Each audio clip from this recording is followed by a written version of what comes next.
Coming up today on Locked On at Texas Tech, good news confirmed for the Red Raiders in advance of their meeting with the Horned Frogs of Texas Christian. Also looking ahead to the new Big 12, will there be anyone left to hate? Next on Locked On Texas Tech. You are Locked On Texas Tech, your daily podcast on the Texas Tech Red Raiders. Part of the Locked On Podcast Network, your team every day. We're going to start this thing off right. Raider!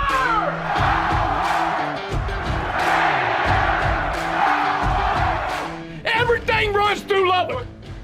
Great to be with you again on Locked On at Texas Tech on the Locked On Podcast Network. And thanks as always to those making us their first listen on YouTube or anywhere you get podcasts. This episode brought to you by FanDuel Sportsbook, official sportsbook of Locked On. Make every moment more. And right now, if you're a new customer, you can bet $5 and get $200 back in bonus bets guaranteed by visiting FanDuel.com/lockedon to get started. With the only Chris Level, I'm Casey Cowan. And Chris, we got a lot to dive into here today. Going to be a busy day all the way around. So make sure you're subscribed on YouTube so you don't miss anything. Could be a bonus episode looming as Big 12 news is looming later today. We'll make some stabs and some guesses at what we're going to get later today when the Big 12 announces a scheduling format moving forward. So that should be interesting. We'll get into some thoughts on that coming up. But want to kick off the show, Chris, with what I only consider to be good news. And this is on the heels of an earlier in the week conversation with Red Raider head coach Joey McGuire, bumping up the coach's show, of course, because of the Thursday nighter with Texas Christian. That good news, well, it actually reaches back to something we talked about yesterday that we're just kind of considering and wondering about. That's the availability of Jacob Rodriguez. And among other things discussed, you got some confirmation that we're anticipating seeing him back on the field Thursday.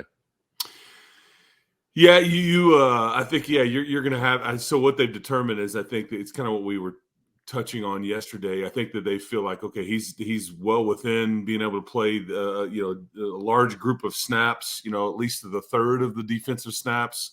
So we're going to turn him loose. And I think that it will only build from there. I think they feel, and I don't disagree. I think don't expect too much right out of the gate here. So you've missed 7.5 games here. I guess if you're Jacob Rodriguez, he gets hurt in the second quarter in Laramie, making a play on a fumble recovery and gets twisted over by some, up to no good cowboy there in Laramie. And when we haven't seen him since, he's been on a scooter, he's been in a cast, but he is now back. And I just think his smarts, his athleticism, all the above, and he's still got it all in front of him. He to me is a lot like your Isaac Smith. You see this young, not necessarily just brand new, but just this younger player, and gosh, the potential is just it's such a giant almost tease because you haven't seen it in full body of work yet. But bottom line is he will play I think quite a bit against TCU, and it allows you to play Pierre and Ben Roberts, Bryce Ramirez, and now Jacob Rodriguez. Think about that quartet compared to what you've had to trot out there, or basically saying we're just going to have to go with 2.5 guys today. We're going to have to go with just 2, and we really don't want to, because this is going to be all about stopping the run against TCU. So Mason Tharp, I don't think will be back though. That's the he will not play in this game. Don't know exactly timetable there, but this is as close to as healthy as you've been in a while. You're still missing Cole Spencer and Tharp, and I think obviously Rusty Stats playing through an injury, Baylor Cups playing through an injury, and some things like that. Then you've got some of these defensive guys that are just dinged up and all that. But considering you got Barron back and Jacob Rodriguez back, and you didn't really lose anything, in Provo, I don't think. I guess we'll see as game time gets closer.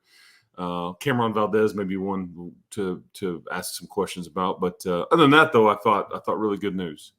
Yeah, sounds like it. And man, you mentioned with Jacob Rodriguez, his talent, his smarts. I would also add to something you're getting back in the mix, the availability of a fourth emergency quarterback. You think he wouldn't have been in that conversation if we were with him available at that time? Yeah, right. This is good news any way you slice it. And you mentioned the ground game of Texas Christian and what's going to be called upon for the Red Raiders to be able to do in order to give themselves a chance to win there in the fourth quarter. And we'll get into plenty more on the matchup coming up on tomorrow's show. But I know something else that you and Coach McGuire touched on, Chris, in a general kind of, figurative or abstract kind of way, is the thought of football needing to do its part. And I know that when we think back to a previous decade or whatever number of years you'd like to count as a Texas Tech fan, you look at the athletics department, at large, and there have been some really, really exciting things happen, like things that you've never done before. If you're considering your basketball program or your baseball program, don't even get me started with what you're doing in track and field or what Tom Stone's soccer program is doing. You get it. There have been successes, but the front door to your university has been covered in cobwebs. We saw something very hurtful yesterday from Brett McMurphy, who not too long ago was ranking us number 11 in the nation. I don't know what happened to that, Brett, but he mentioned Texas Tech is like one of 5 programs in the playoff era that has not been a part of a top 25 poll. That blew my mind, even knowing how bad we've been, Chris. The football program specifically is the heaviest lifter almost for any athletics department, save maybe 5 in the nation. Yet it's the one that Tech has continued to kind of stub their toe with. And I wonder, when Coach McGuire is speaking about that kind of thing, how do you interpret what he's saying? How did he mean that? Maybe I'm looking at it too big picture kind of point of view, but when he talks about football needing to do its part, that's kind of what I hear. That's the way I interpret it from a big picture point of view.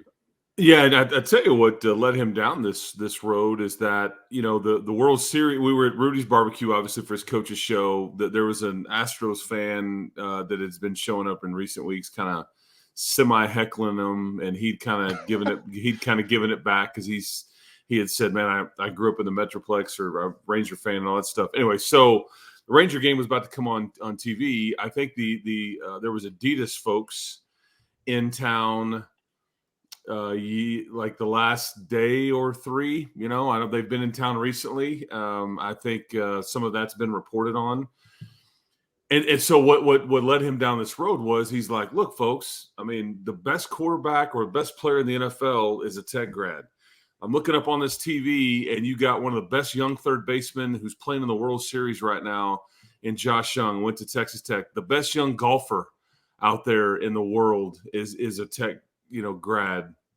Tom Stone's team just won, the Big 12 championship in soccer. And we know what Wes Kitley's track team has done in recent years with championships, plural, and all that. And he goes, and it's time for football to do its part, and he's like, we are attempting to start doing that on Thursday night. And he's kind of like apologetic that it hasn't, been what you wanted. But in the same vein, it's like, but we're excited to have Baron Morton back. We feel like we have a better chance at things now, and it uplifted everybody. And then it was the Jacob Rodriguez is back. I mean, he's, and it's not how the sport works. You don't get to always have all of your pieces that you want. And you got to try to figure out a way, but I could just tell that Joey's desperately wanting the football program to do its part from the standpoint of where everybody else is having some successes and all that. And he's well aware of his team's record. He's well aware that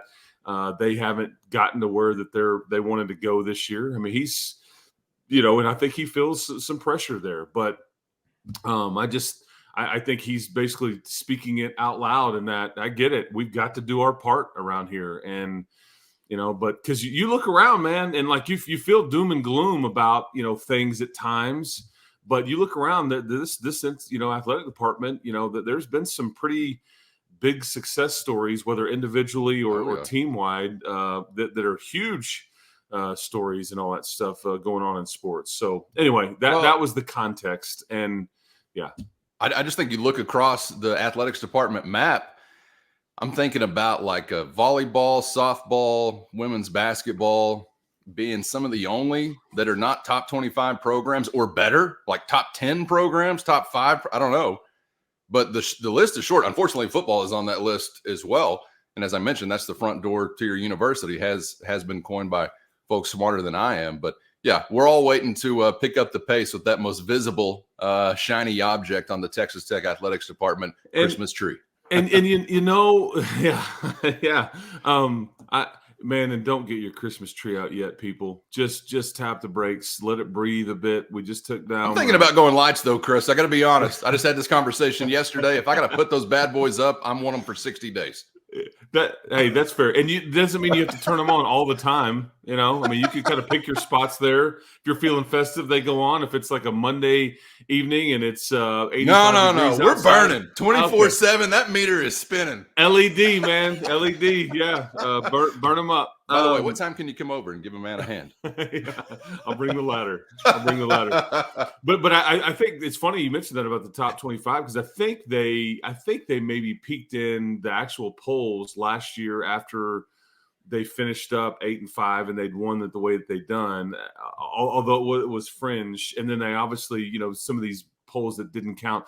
Here's what's funny is before this season, I don't think they were not ranked in the top 25. It's like I think people have this revisionist history that they were like in the others receiving, and I remember people being bugged about it, but they were not ranked in the top 25. They were picked fourth in the league. They weren't picked to win it or anything. But you were making that push last year, and the reason I bring that up is we just talked about Christmas lights and Christmas trees and all that. The calendar has turned to November. You had an unbelievable November last year. And I think Joey has challenged his kid, match it. He's challenged his kids to match it. And, let's replicate it. This is where, because you were 4-5 at one point last year and looking at it going, and I think that was obviously with 3 games left, but you won out and then obviously won the bowl game, but you're 3-5 this year with, 4 games left. And if you win against TCU, you're going to be in the exact same situation that you were last year. And it wasn't exactly easy on paper last year either. I mean, you had Oklahoma, who was just scary with Dylan Gabriel and all that. Your track record there, you were having to go to a 0-degree game against, in Ames, Iowa, and you had not won a road game to that point. So anyway, we'll see. But I think that was kind of the conversations that he's had with his time for us to do our part, time for us to replicate what we did last November. It's time for us to get this thing turned around. We've got some of these pieces back. There are no excuses. Let's go figure it out.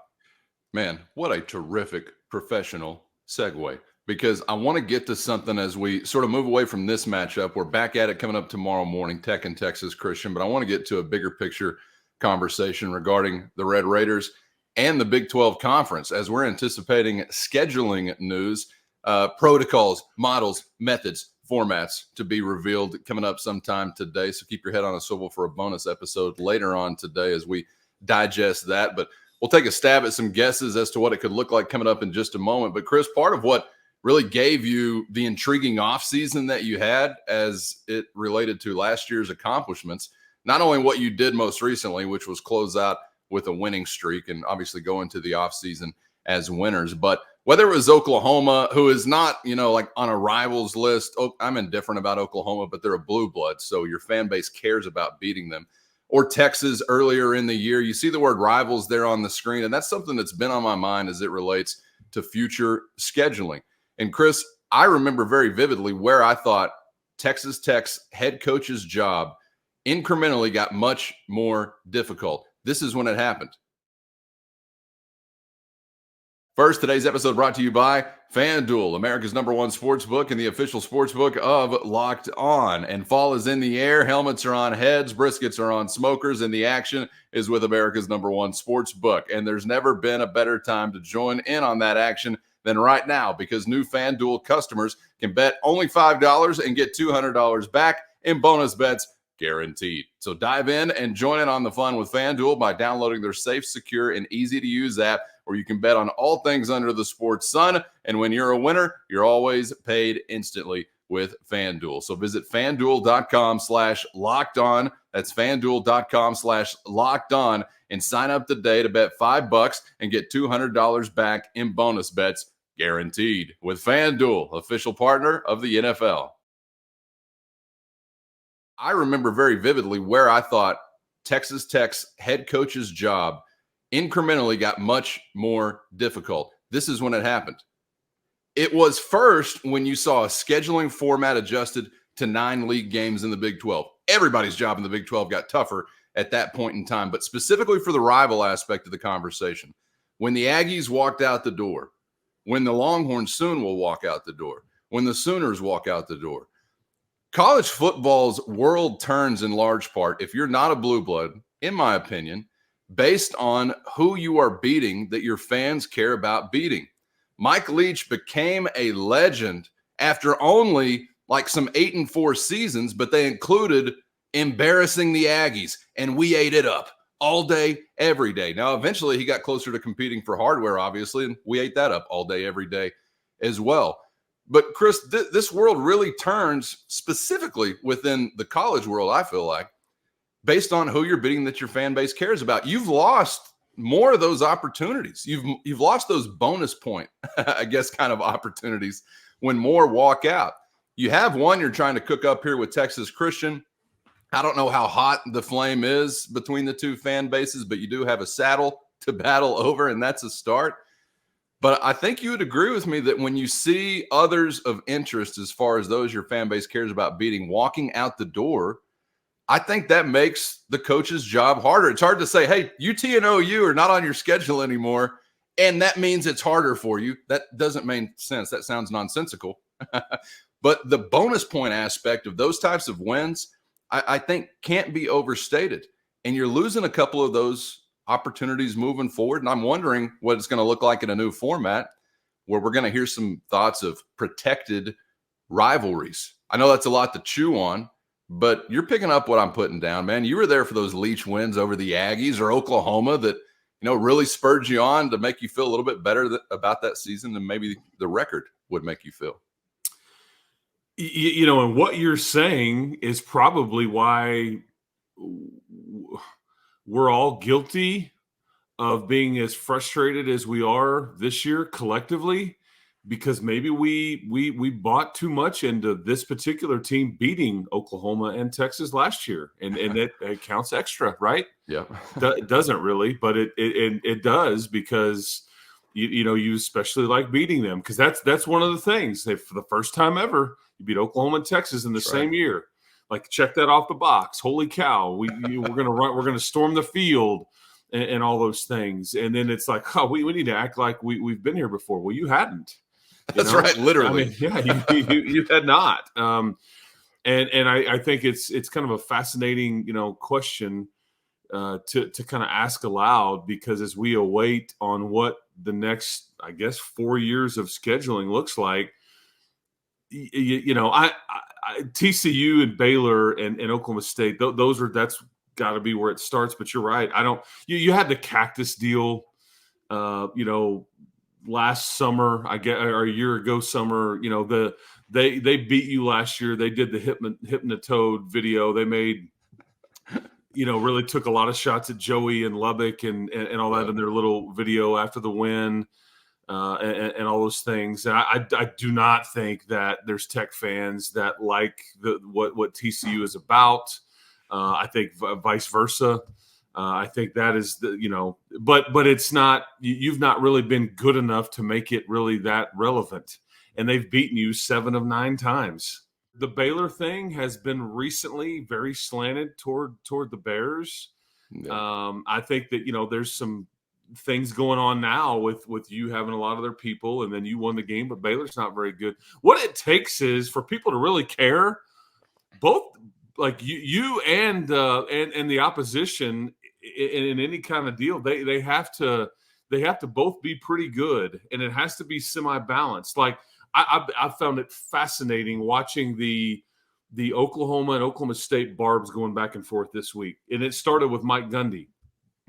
Yeah. He's like, I remember when this thing really was a rivalry, man. He goes, I was at the 50-yard line and I spit on Brian Bosworth and he spit on me, and this is what we did. He's like, I'd go to Oklahoma City and I'd find out Bosworth and some of his buddies are there, and I'd be like, all right, what kind of backup do I got? Do I got enough help here, or am I gonna have to kick him in the shin and run off? He goes, I'm not stupid. And Bosworth responds, but look at that record. That Bedlam record is like overwhelmingly lopsided in favor of Oklahoma. Yes, people care about it, but is it really a rivalry? I don't know. So yeah, that's one of those things I never really understood why people nationally or in the media seem to pretend to care about that rivalry at all. It gets us like an insurance sponsor or something. I don't know. 91 we to did 19 against Baylor. We did too. Well, Farm it seems so protected and Yeah. so valued. It's 91 to freaking 19. Like, I feel horrible even talking about Tech and Texas as a rivalry. We've had more success than that. Yeah. It's like, I don't know why people care about, I get why OSU cares about Bedlam. I don't know why anybody else does, like the media, or why it needs to be protected. And yes, I'm being envious and bitter as a Texas Tech fan because people seem to disqualify us from everything. Like, nah, you're not allowed to hate us, or we're not going to hate you. Like, brother, I don't know what to tell you. If it's a 500 series, which is pretty much where Texas Christian, Baylor, Texas A&M, and Texas Tech all were swimming around in this 500 pond back and forth 50-50, that seems a little more like it. But, Chris, this era of transition for Texas Tech is, for me as a fan, kind of a difficult one to process. I don't know what it's going to be like yet, obviously looking into the future, but you are kind of leaving the realm of punching up at blue bloods who are spending $90 million or $115 million more than you every year. Aggies, Sooners, Longhorns. And now you're not the behemoth by any means. You're not like a have. You're still in that gooey middle as far as some measurables are concerned. But you're no longer punching up at that blue blood. It's going to be a weird kind of feel. You have, speaking of halves, you have a lot more than a lot of folks that you'll be in a league with. Yeah. And that's a new thing. Yeah. But it doesn't guarantee you anything. I mean, Texas's underwhelming, record over the last, gazillion years, it seems like, minus the one national championship when Vince Young was there. But they have, they've had more than anybody could ever want, almost to the point where it's just greedy at some point.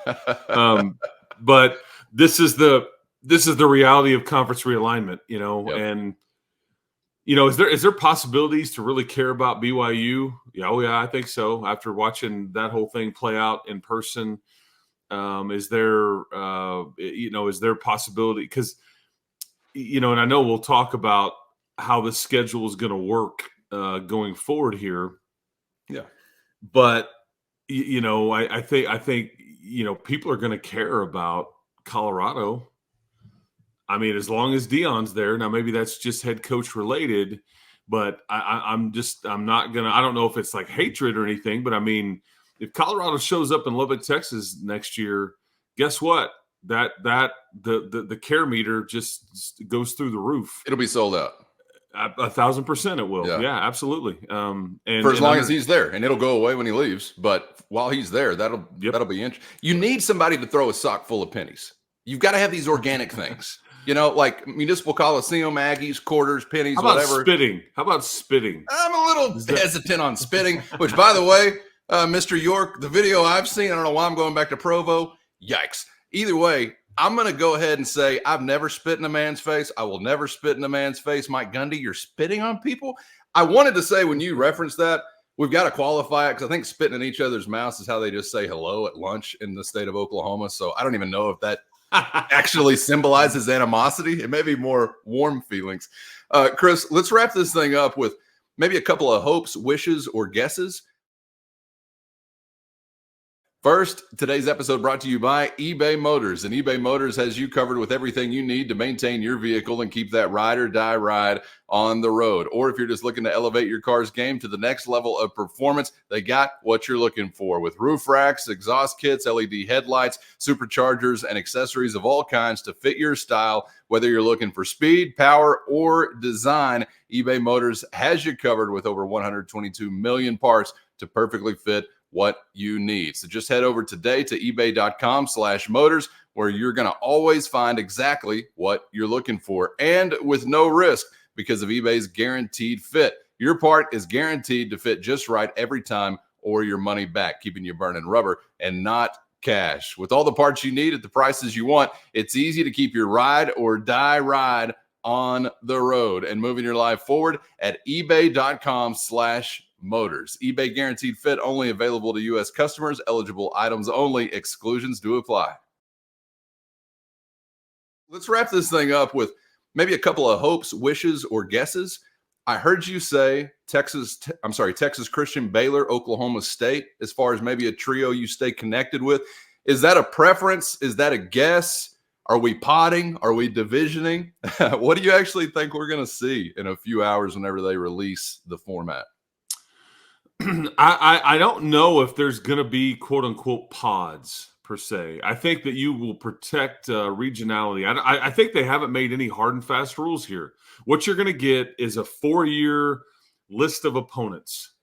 You're not going to get dates and the order of it or anything like that, but it's like you're going to get the 24, 25, 26, and 27 list of opponents each year. And what that allows them to do is once the league expands to 16 teams, which is next year, I think you're going to see everybody over that 4-year span. That's the reason why I think you get the 4-year window. I believe that Oklahoma State is not necessarily. I want to think so. I don't know if they're on your schedule all 4 years though that are released, but I do believe Baylor and TCU are. But I could be wrong on the Oklahoma State thing. I don't know if that's necessarily as protected as the TCU and the Baylor deal all 4 years. Because I was shocked that Oklahoma State wasn't on your schedule this year. That just makes no sense to me. You want them there? If I could give you an OSU or a Houston or I would take Oklahoma State because that's regionality. I think that they are also one of the kind of the halves in this deal. Yep. I think there's